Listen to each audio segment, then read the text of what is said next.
Hi, friends. Welcome back to another episode of Style Your Dreams. I am so happy you're here. Whew, I've got a great conversation to have with you today, and it's been one that has been coming up for me again and again. It started this weekend. I went for a walk while I was listening to some sound healing in my ears, and I remembered the importance of our environment, and it keeps coming up for me. So my question for you is it time to change your environment? And when do you know? When will you know that it is time to change your environment? So, what do I mean by this? Well, here's what brought it up for me. Do you ever have the experience where there's people in your life and you feel like you've outgrown them? And sometimes we judge ourselves or we think, oh, that's terrible. I shouldn't be outgrowing the people in my life. But sometimes you do. The fact is, people grow at different rates, and that doesn't mean either person is better than or less than. It just means your growth isn't online together. And what helps people stay together is they grow at the same pace. So if you are married, this is one of the things I always say about my marriage, which it's been almost 20 years that we've been married. And I think together 21, no, maybe we've been together 20 years. I don't know, something like that. But one of the keys to us being together that long is that both of us are committed to growth, A, and B, when one of us is taking on massive growth in our life, the other one needs to do something. Now, do we consciously say to each other, hey, I'm working on myself, so it's time for you to work on yourself? Absolutely not. But there have been times over the years where I see my husband take a new course, deepen his spirituality, read certain books. And maybe it's been a season of my life where I'm not, which is very rare, but it does happen. And I take note, oh, he's doing some work. I better step it up. What am I going to do next to grow? And he tends to do the same thing. So it's not something that we speak of. It's not something that we're necessarily always tending to, but it just happens. So when two people are in a relationship and one is growing exponentially and the other is staying stagnant, there's going to be a sort of friction. Now, I believe everything is energy, everything is frequency. This has been proven scientifically many times over. So please, for the sake of this conversation, take the case, everything is energy, everything has a frequency. Okay, so here's the thought that I had when I was out for a walk that really sparked it for me. Why is it that you could meet a person? Let's say I meet someone's, this is a great example because it happens all the time, right? You meet someone's former partner, ex-husband, former spouse, whatever you want to call it. You meet their partner, and the person that is their ex tells you all the terrible things about that person, right? They're horrible. They treated me terribly. They're the worst person ever. And then you meet that person in a different environment. They're remarried. They're in a new relationship. They're at a party having fun. And you connect with them and you're like, wait, is that the same person? So sometimes we are operating at a certain frequency, and so are other people around us. So if I'm at this frequency and my best friend is operating at this frequency, which is a lower frequency, and our frequencies aren't meshing, that doesn't mean that either of us are bad or did something wrong or are less than. It just means our frequencies aren't matching. So we need to separate and find people at the same frequency as us, and then that feels good again. So it's interesting, taking that example that I just said, you take that person out of their current environment that is not matching their frequency, that is not causing them to thrive, and you put them in a new frequency, they can become the best version of themselves. Just think about this for a minute.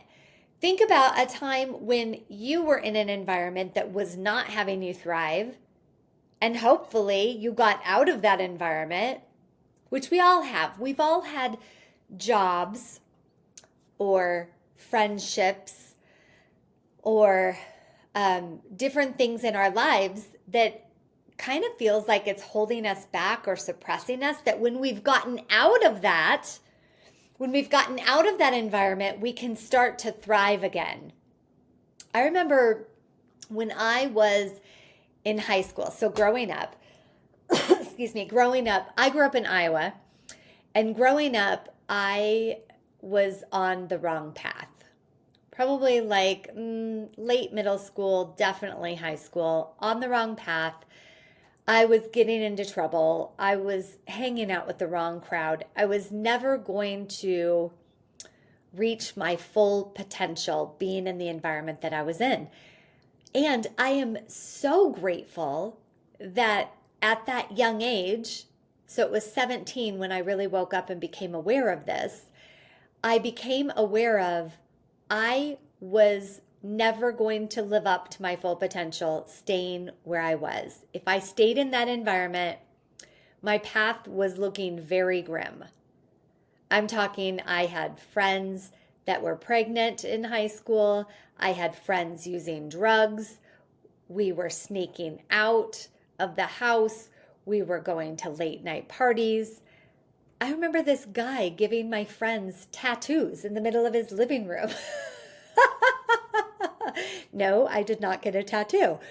But that was the kind of environment that I was in.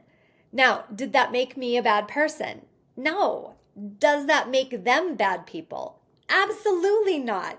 It just wasn't in alignment with who I wanted to be. So when I was 17, and again, I'm so grateful that this happened at a young age, I woke up literally and realized I needed to change my environment. And I went to my mom, and who was stressed out raising a child like me. Can you blame her? No.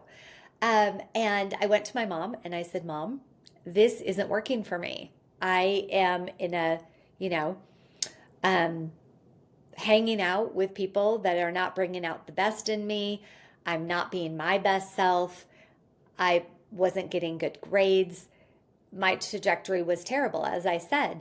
And I said, can we move? And at the time, my grandparents lived in Sun City, Arizona, the retirement, actually Sun City West.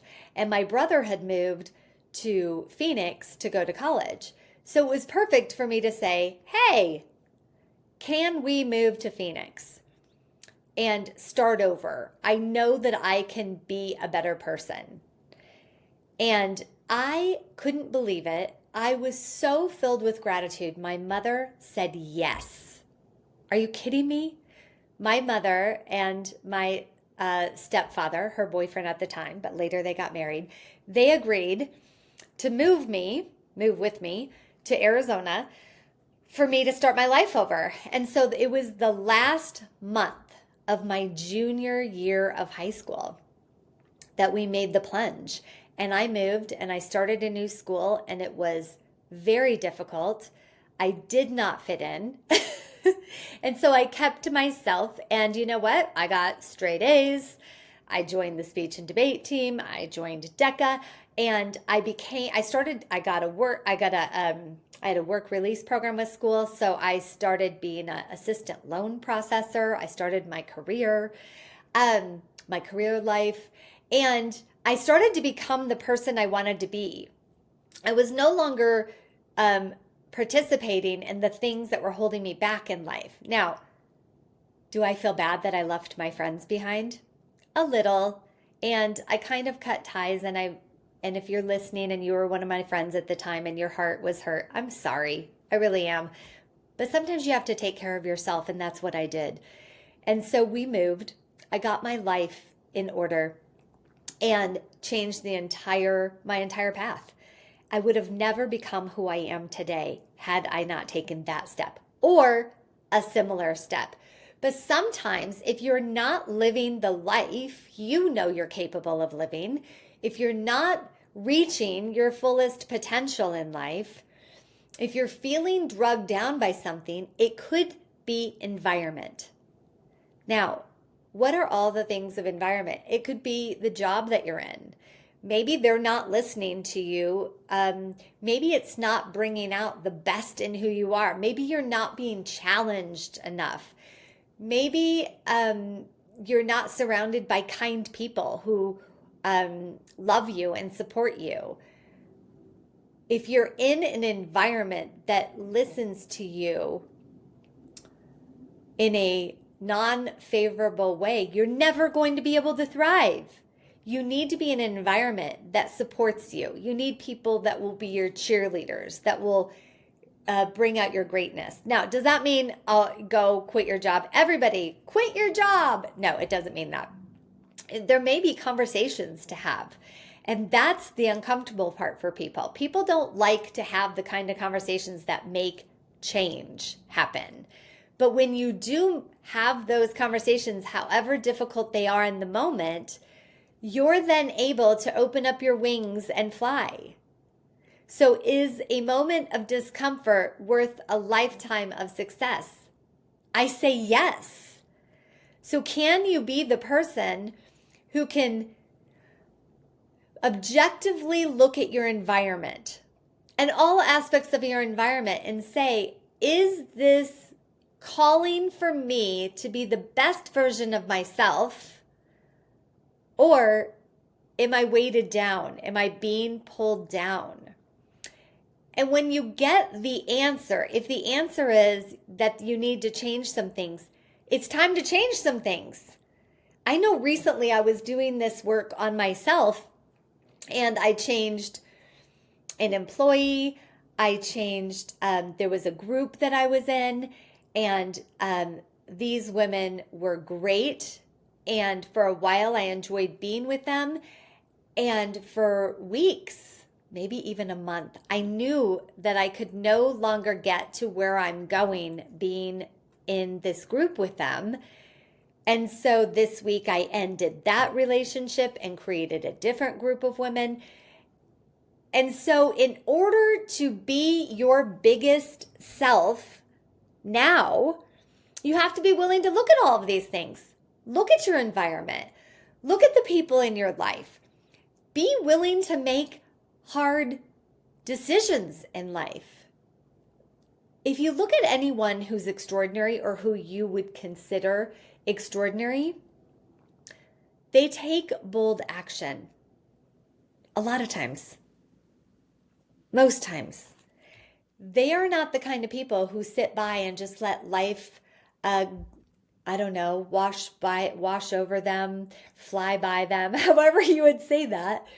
They're the ones that are being intentional in the decisions that they make. So maybe the friendship, the romantic partner, maybe the environment that you're in was once one that had you thrive, and it no longer is. Are you willing to? That doesn't mean just like get up, walk away, no conversation, see you later, I'm leaving. Although that's one way to handle it, probably not the most ideal way to handle it. It will come back and bite you on the ass later, I think. But there's probably conversations to have. Like, I want to be in this relationship, friendship, job, whatever, with you. And I notice this X, Y, and Z is happening, and it makes me feel like this. And I want to choose a different path. So can we work something out? and then be open to their feedback. And also, you could ask them, what do you need from me to thrive? So again, I also want to go back to the original story of the woman whose ex-husband she thinks is terrible, he's horrible, maybe he beats her, he talks bad about her, and then you see him years later in a new marriage. She worships the ground he walks on, he's amazing. Perhaps it's not the person, it's the environment. I often wonder when I'm seeing people and I'm watching their life. So sometimes when I see, gosh, this could get controversial. Let's see how I'm going to say this. Sometimes when I'm driving down the street and I see homeless people, and I think, what were the circumstances in their life that got them to where they are now? What if I plucked them out of that current situation? And I know there's lots with mental health and all of that. Let's just say that's not an issue. They're just a human being down on their luck, homeless. And I plucked them out and put them in an environment that causes them to thrive. That same person could thrive. That is my belief. If you change the environment, that changes the frequency. That changes what's possible for you. Oh, here's another good example. So it's not just your day-to-day environment. This is going to sound hilarious, but this just came to me, so I'm going to say it. We like to travel a lot. So if you follow me at all, you know I love to travel. Travel. And we're about to go on a trip to Mexico, my husband and I, for a few days. And when I was planning the trip and looking at hotel rooms, there are lots of hotel rooms in a certain price range. And then there's one standout hotel room that was, double the price. And I know my husband is, he's frugal. He doesn't need a lot. And then there's me. Again, if you know me at all, you know I like the finer things in life. And I was looking at, well, which hotel do I want to stay in? And I was like, well, I can stay in one of his hotels. They're nice. They're great. Some of them are even 5 stars. They just aren't they aren't this one property. And I kept going back and forth, and I could not pull the trigger. I could not get the room. And when I did some soul searching, I was like, that is not going to make me feel the way I want to feel, like the other hotel will. The other hotel makes me feel a certain way. So have you ever walked in a store, a hotel, a friend's house, a party? Have you ever walked in someplace and it elevates how you feel? Sometimes it elevates who we are for ourselves. Like, whoa, I am here.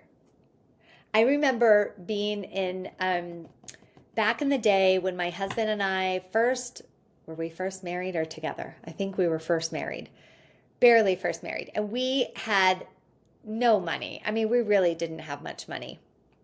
And he won a trip to Europe, and we went. And part of the trip we extended and we went to Venice.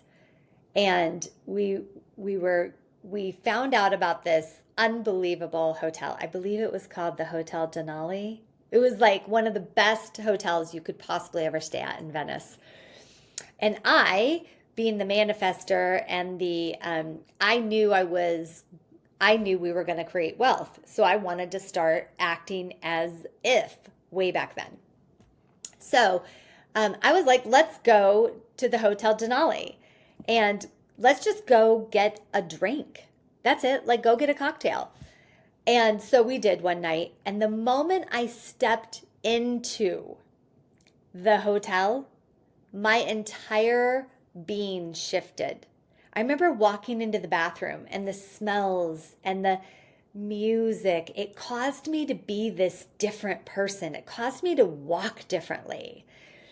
And then we had a drink, and I think I ordered a glass of wine and he ordered a Jack and Coke, and we got the bill, and his funny story, his Jack and Coke was $30, I think, at the time, which that was like 20 years ago. So it's probably $50 or $60 now.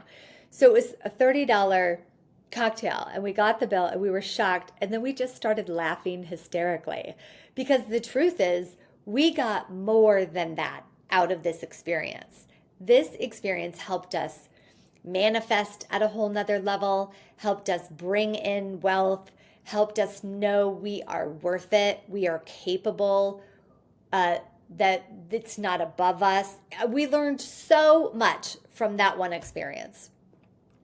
And that is the power of shifting your environment.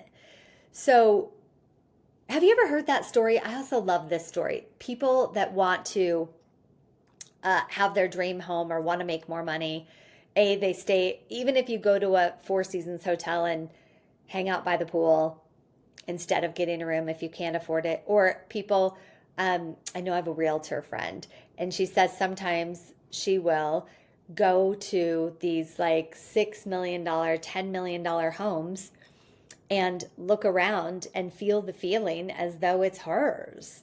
That's shifting your environment. That causes your frequency to rise up.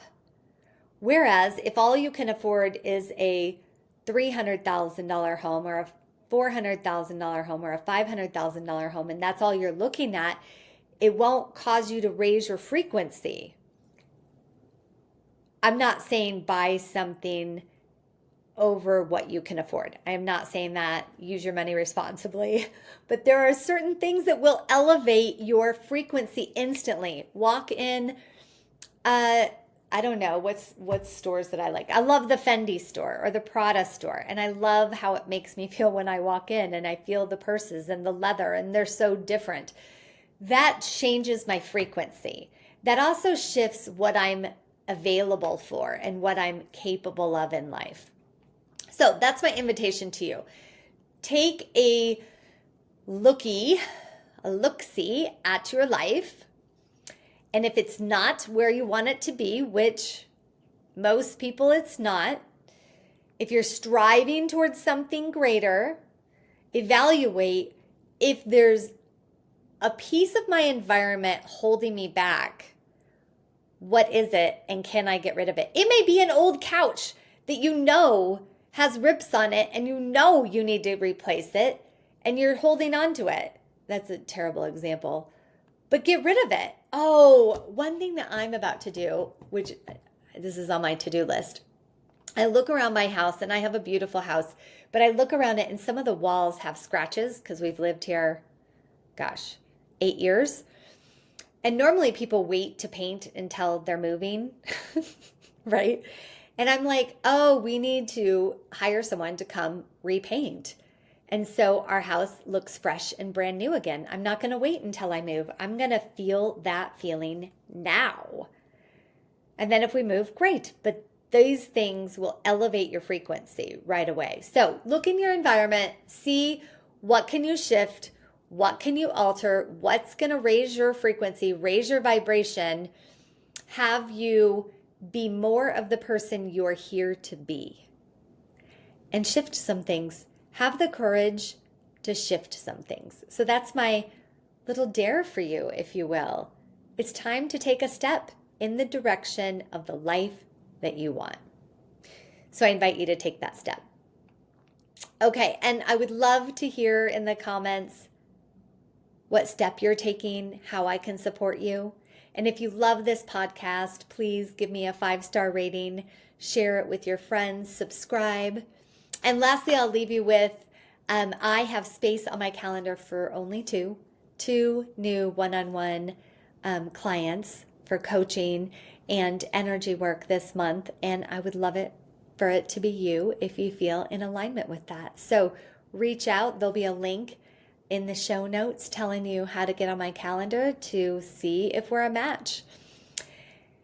And very lastly, thank you for tuning in. I truly appreciate our partnership and thank you for letting me contribute to your life today. Have a magical day and elevate your frequency. Until next time, see you later.